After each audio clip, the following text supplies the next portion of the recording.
Good morning, everyone. Welcome to our Thursday morning check-in this week here at St. Thomas United Church. This week, I know I've been talking to a lot of people, and I know in my life as well, and I'm sure in some of yours, the conversation of stress has come up a number of times. I know there's lots going on for lots of us in the world and in our lives between sort of the state of things and the state of COVID and holidays coming up and lots of the unknowns around restrictions and what the holidays are going to look like, what family gatherings may or may not be able to happen this year. It's stressful. There's lots of stress in lots of different places and in lots of different ways. So this week, I had the opportunity to engage with a webinar and talking about the prolonged effects of stress. And there's a few things that really jumped out at me that were helpful in my own thinking about stress, about the stress that we've sort of all been under and experiencing for a long term these days, which I think is different for a lot of people than what maybe we're used to experiencing in terms of stress. We all have stressful times in our lives, for sure. I'm sure that's no shock to anybody. But I think COVID is a little bit different these days, with just the sheer amount of stress for the sheer length of time. And I think for many of us, that changes the way we experience. Maybe we experience stress, maybe the way we experience the way that stress sort of engages and interacts in our lives and plays into other areas of our lives. When we experience stress in short bursts, we're able to deal with them, and then we're able to step away from them for a time, and then come back to those stressful experiences or times.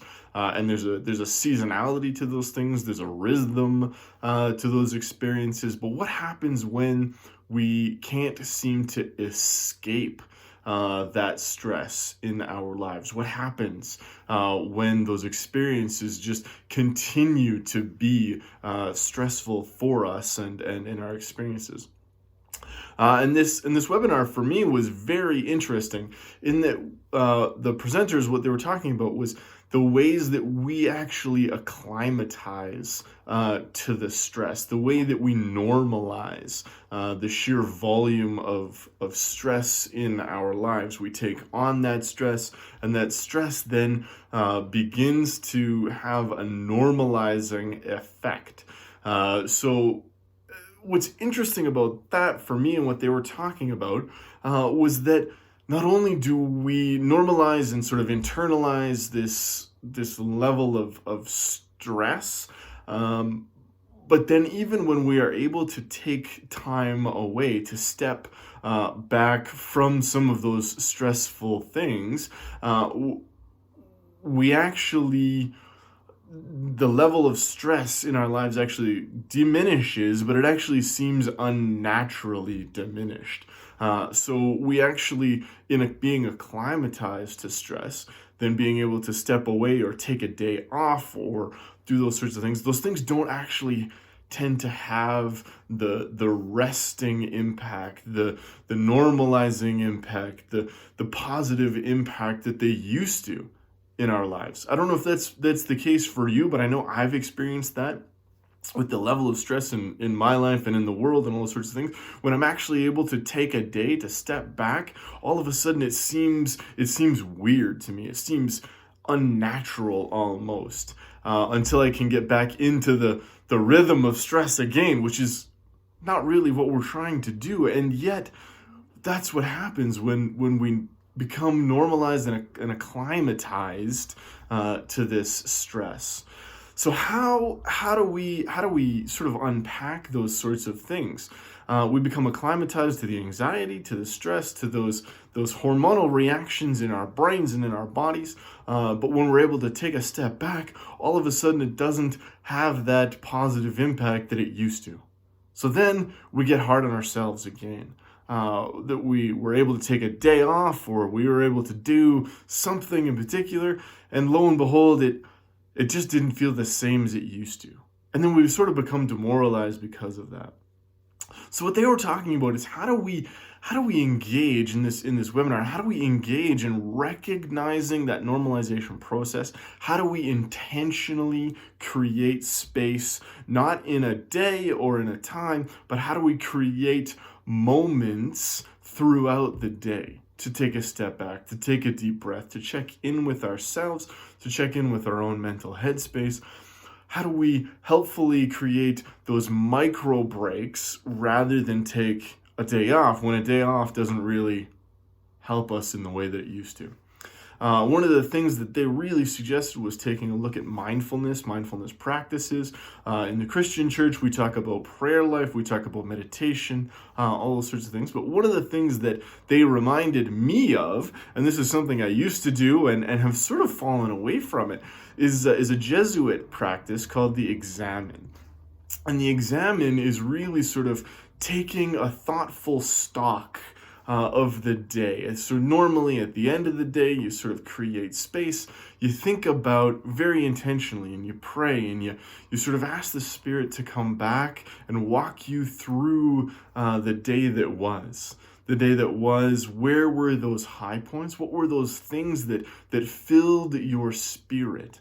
What were those moments of celebration?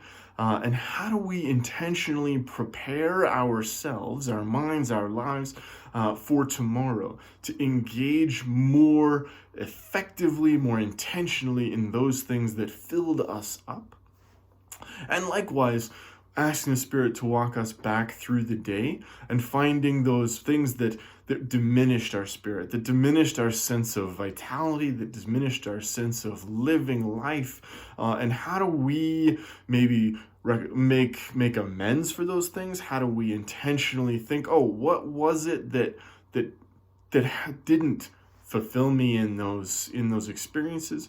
And then how do we intentionally prepare ourselves for the next day to better ourselves in those moments? How do we intentionally create less of those moments, or how do we engage more effectively in those things that are still going to be there in the morning or in the next day? But how do we helpfully help ourselves to diminish those stressful incidences in the days that are to come?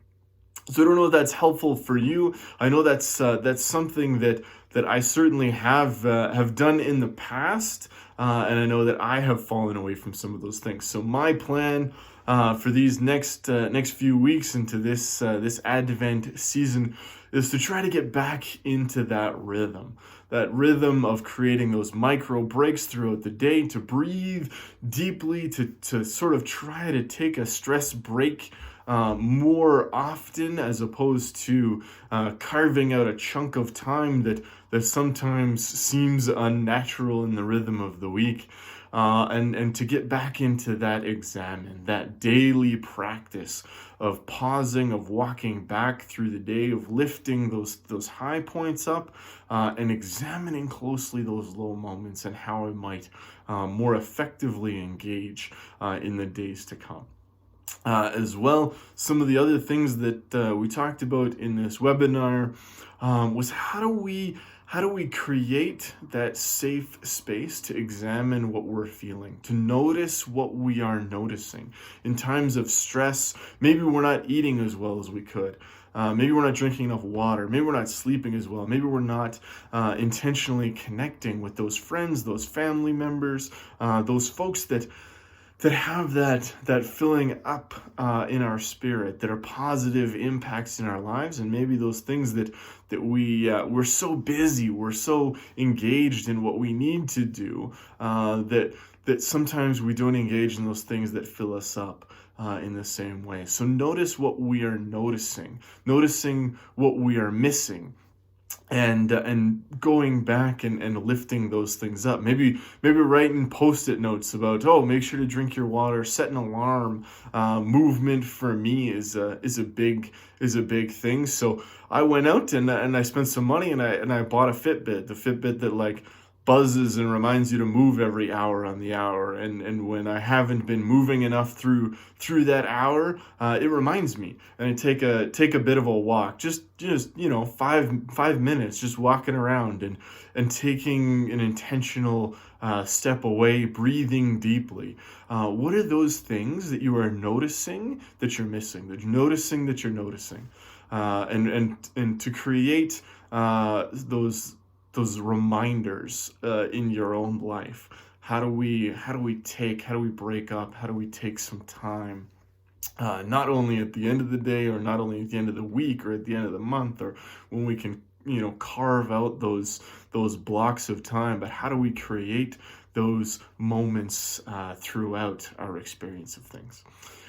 I know that's what I'm working on in terms of stress. I don't know what you're working on. If you got helpful reminders and tips, practices that you have found helpful in diminishing some of those prolonged effects of stress in our lives that we are all experiencing, post them in the comments below. Let's try to hold each other up in not only in prayer and accountability, but also in community.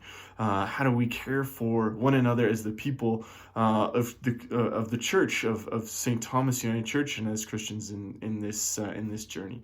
Know that you are loved, that you are cared for, that you are a part of our community as the people of St. Thomas, and know that we are here for you. If there's something that you need that we can help with in terms of stress, in terms of those support systems and structures, please be in touch with us. We would love to hear from you. Get in touch with us through the church office, or Tracy or myself. Our emails, our phone numbers are all on the website. Be in touch. We would love to be a part of that journey, to be a part of your supports in this trying times. This is the season of Advent. We are waiting. We are anticipating the lights and the joy, the hope, the peace, and the love that is the Christmas season. We are waiting this Advent for those things, but we are not waiting alone. That we are waiting as a community for the coming of Jesus in our lives and in our world once more. So as community, if there's ways that we can help one another, by all means, we want to be there for each other in those ways. So know that you are loved, know that you are cared for, know that you are prayed for. If there's anything that we can do to ease those burdens and to be there for one another as community and as God's people, be in touch. Know that you are loved and cared for. Take care, and God bless.